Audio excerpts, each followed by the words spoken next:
Kate. Hey, Tom, how are you? Not too bad, thank you. We heard you have some cool stuff to show us today. Well, I'm a scholar of democracy. I've had the chance over the course of my career to go to a lot of countries that are making democratic transitions. And I've had the chance to see that democracy involves some pretty important things. In the first place, struggle. Struggle for voice, struggle for rights, struggle for power. In addition, frustration.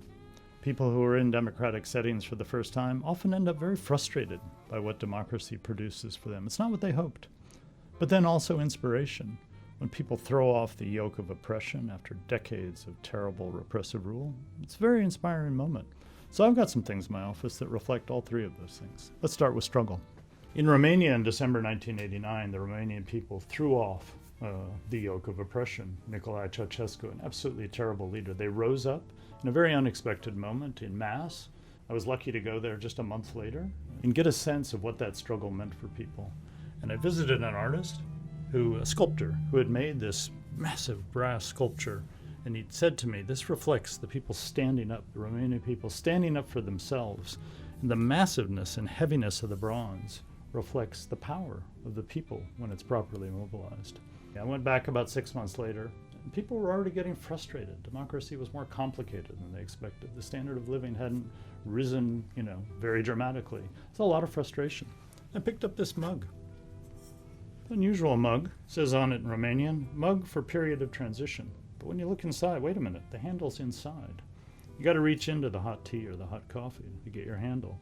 And the Romanian guy who sold it to me said, well, this reflects this is what daily life is like. You got to reach into the hot liquid to get what you want. You get burned even as you're trying to take a drink.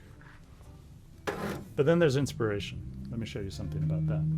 In Haiti, in 1986, a few years before the Romanian events, Haitians also got rid of a dictator, Jean-Claude Duvalier, Baby Doc as he was known, an absolutely horrible dictator. And again, I went there soon after this revolution, and I visited an artist, a young man, Jonas Profil in Cap-Haïtien up in the north of Haiti, a painter. He showed me this painting, and I kind of fell in love with it, and I bought it, and I've had it here ever since.